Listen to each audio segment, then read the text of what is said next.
Binalikan ko ang isang Korean restaurant sa Quezon City na 16 years nang open. Tagal na no, hindi pa masyado uso ang social media nung panahon na yon, pero hanggang ngayon open pa rin sila. Ito nga pala ang Changkay Korean Restaurant na since 2009 pa. At noon nga daw puro Korean na mga kumakain sa kanila, pero ngayon may mga Pinoy nang madalas kumakain dito dahil sa mga authentic foods nila na pasok sa panlasa natin ang matitikman nyo. At kung mahilig ka nga manood ng K-drama, siguradong nakita mo na tong black noodles sa pinapanood mo. At isa nga ito sa kanilang bestseller na may black bean sauce at vegetable na kung tawagin ay jjajangmyeon. Medyo mabigat yung noodles neto at sila mismo gumawa. Maganda ang pagkaluto dahil medyo chewy siya. Yung sauce neto matamis-tamis pero hindi nakakaumay. Para sa akin, may kanya-kanya tayong panlasa guys. Pero try nyo to, siguradong magugustuhan nyo. At alam nyo ba guys na good for sharing to kasi naikwento sa akin ng staff na may mga estudyanteng naghahati-hati pa para matikman itong kanilang noodles. At kung gusto mo naman makatikim ng dalawang klase ng noodles, ito ang orderin nyo. Jjajangmyeon na may jampong na sakto sa maulan na panahon ngayon. May mga sahog siyang seafoods and vegetables. Perfect sa maulan na panahon to kasi yung sabaw neto mainit-init na isa-serve sa'yo. Tapos maanghang pa. Spicy to guys ha. Kaya sa mga mahilig sa spicy dyan, try nyo to. Masarap yung sabaw niya. Lasang-lasa yung seafoods. Ito naman yung sinabi ko sa una na black noodles. Kaya kung hindi ka makapili sa dalawa, ito ang orderin mo. Pinagsama na sa iisang mangkok. Meron din silang kanponggi o spicy fried chicken. Alat tamis pero mas angat yung pagkatamis niya. Tapos maanghang pa. Boneless to guys kaya hindi hassle kainin. Meron din silang tansiyok dito. Mamimili ka kung pork tansiyok o chicken tansiyok. Pero pork ang pinili ko. May kasamang sauce na sweet and sour. Nasa sayo kung ibubuhos mo ang sauce sa meat pero para sa akin mas okay siyang i-dip para hindi mawala ang pagka-crispy niya. Kahit walang sauce may lasa na siya. Masarap papakin, masarap ulamin. May pickle radish, onion at may sauce na black bean paste. Meron din silang steam mando na mas mag-i-improve yung lasa pag sinawsaw mo siya sa sauce niya na toyo, suka at chili powder. Malambot kainin at malasang-malasa yung nasa loob niya. Meron din silang japchae na may sahog na vegetable and pork. Ito yung madalas sa mga buffet restaurant Okay rin to guys, malasang-malasa dahil sa maraming sahog na nilagay dito. Mainit-init at siguradong bagong luto na mga pagkain ang matitikman nyo dito. Kaya sa mga gustong makatikim na mga authentic Korean food, try nyo dito sa Changkay Korean Restaurant. At kung hindi naman kayo makakapunta dito, pwede kayo magpa-deliver sa kanila, mag-message lang sa kanilang FB page. Located pala sila sa 103 Kalayaan Avenue, Quezon City. Malapit lang din sa Quezon City Circle at kahilera lang sila ng Kalayaan Plaza. Ilang lakad lang guys, makikita nyo dito ang Changkay Korean Restaurant. Papasok kayo sa loob ng building, dire-diretso lang. Pagpasok, malinis at maaliwalas ang dining area nila dito. Nga pala guys, nasa Google Map din sila para mas madaling puntahan. Ito naman ang kanilang menu guys. Post nyo na lang itong video na to para makita nyo. Open sila ng 10:30 AM to 10 PM. Kaya tara,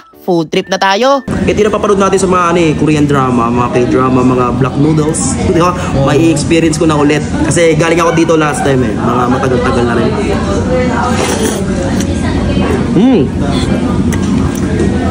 Sarap. Grabe. The best talaga to guys. May mga veggies ng halo. No? Sarap. Masusi. Tapos yung noodles, sila mismo gumawa. Matik, chewy, mabigas sa tiyan to, siguradong solve ka na ito. Mismo. Okay yung noodles. Ang sunod naman natin titikman yung kanilang jampong. Bale, seafoods to, na may vegetable, tsaka spicy flavor to. May ano siya, ano to? Pusit? Pusit yan, pre. Pusit. Grabe, hindi tinibid sa ingredients, man. Ano? Okay pag spicy niya guys, sakto lang. Malasama yung mga seafoods na nilagay tulad ng pusit. Okay rin yung noodles nila.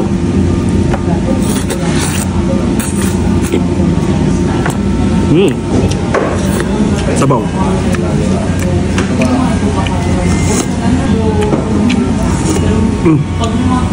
Grabe.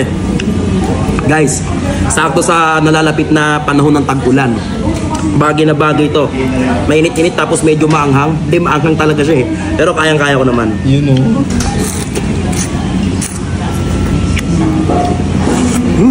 Ito yung black noodles guys na matik.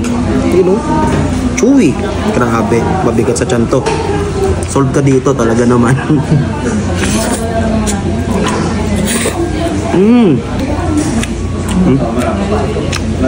Guys, meron din sila ditong japchae. Ito yung yung noodles madalas sa mga sa mga buffet restaurant, 'di ba? Japchae. Di mawawala to sa mga buffet restaurant itong japchae, Tamis alat. Okay, basta ibabaw yung lasa ng tamis. Top. May mga halo na siyang veggies. Tapos maliliit na pork. Ito yung pork ko. Top, you know. Guys, meron din sila ditong spicy fried chicken. Sa Korean, kanpunggi. Ayan. Ito yung kanilang kanpunggi.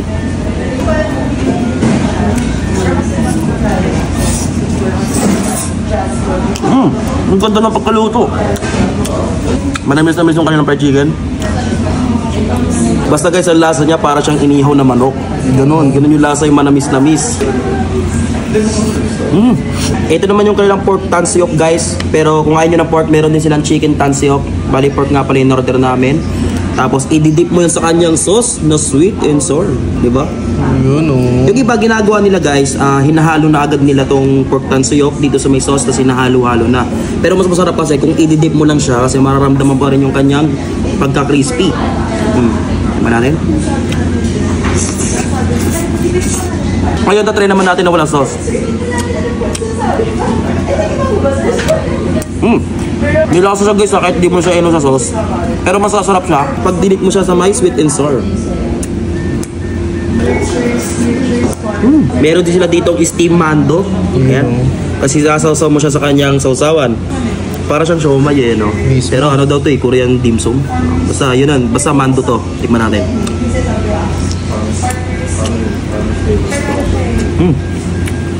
Malaman oh.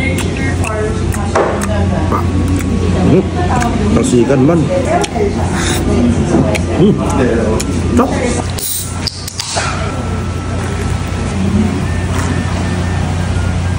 So ano, hanggang dito na lang ha. Bye-bye!